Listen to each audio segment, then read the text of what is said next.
I'm on. What's a lot of you I'm on this end. It'll be small. Okay, wait, I can see. The Lagos state government has attributed the severe flooding that disrupted life in parts of Lekki and surrounding areas on Tuesday and Wednesday to illegal constructions and reckless waste disposal.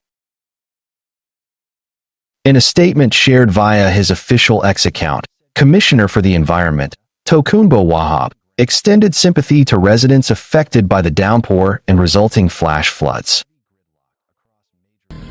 He stressed that human activities were worsening the city's natural vulnerability to flooding. The early morning rainfall triggered widespread flooding across Victoria Island, Lekki, Aja, and nearby areas, submerging roads, homes, and shops. The resulting chaos brought both pedestrian and vehicular traffic to a standstill for over 7 hours. Many commuters were stranded well into the night. While some managed to return home after 10 p.m., others remained stuck in traffic until the early hours of the following morning.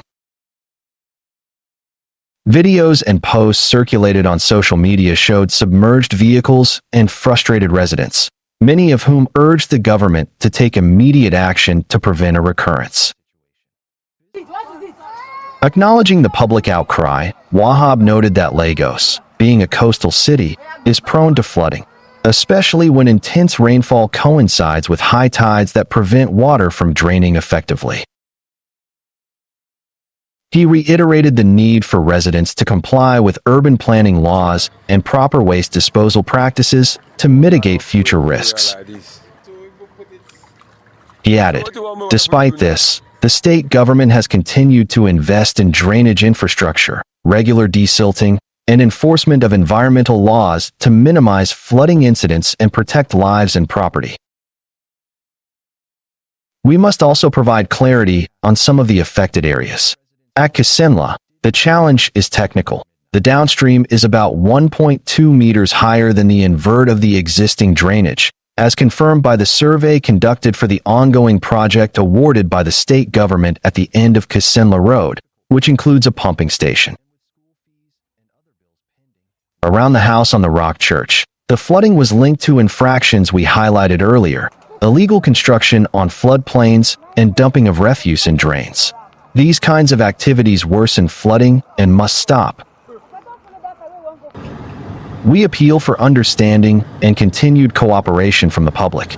Keeping our environment clean, refraining from dumping refuse into drains, and avoiding construction on floodplains are vital to achieving a flood-free Lagos.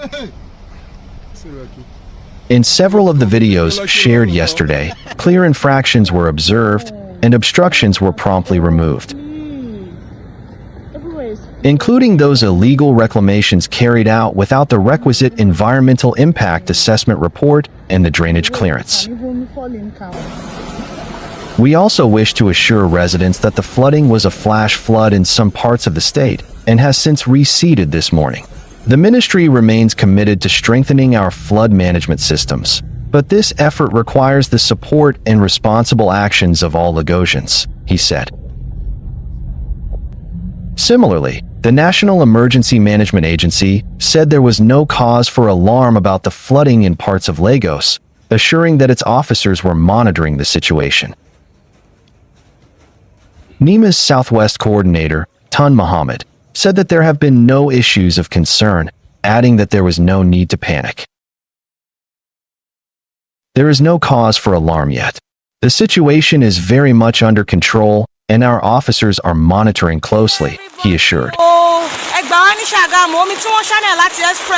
Vehicular and business activities were paralyzed across parts of Lagos State on Wednesday after hours of heavy downpour triggered flash floods in several communities in the state. The downpour wreaked havoc in flood-prone areas across the state, which included Maryland, Lekki, Agba, and Ikorodu. This is because residents and business owners lamented how their homes and shops were overrun by the flood. Similarly, multiple videos seen across social media platforms showed residents wading through their flooded neighborhoods, while motorists were also seen moving at a slow pace on flooded roads. Yeah, what the fuck? On Olatunji Street in Maryland, the overflow of a canal cut off access to the adjoining Min community. A resident, Chinasa Nady, said the flood had been a recurring sight whenever it rained and as long as the residents in both neighborhoods could remember. She said, "This has been happening for years now, and it's very hard for vehicles to go in or out of there. People even swim to their houses. It is not easy for people living around there to come out of their houses because the flood is too much. Some will even go as far as relocating to another place due to the flood." A business owner who identified himself simply as Kalu and had lived there for 3 years said he was amazed at how quickly the flood spread across the street. The downpour compounded the woes of motorists and pedestrians as they were trapped in the gridlock that built up on several flooded roads across the state. In some areas, vehicles broke down on the waterlogged roads, worsening the situation for commuters who spent long hours waiting to board buses. In its usual look during a downpour, the Agbo-Wemco junction was flooded, affecting vehicular movement in the area. Don't worry, stay in rock.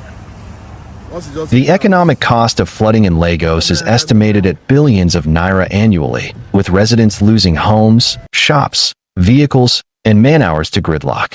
Public health is also at risk, as stagnant floodwater often leaves behind outbreaks of waterborne diseases. The Lagos state government, however, sympathized with residents affected by the flash floods that swept through parts of the state, assuring that efforts were ongoing to tackle recurring incidents. Since afternoon,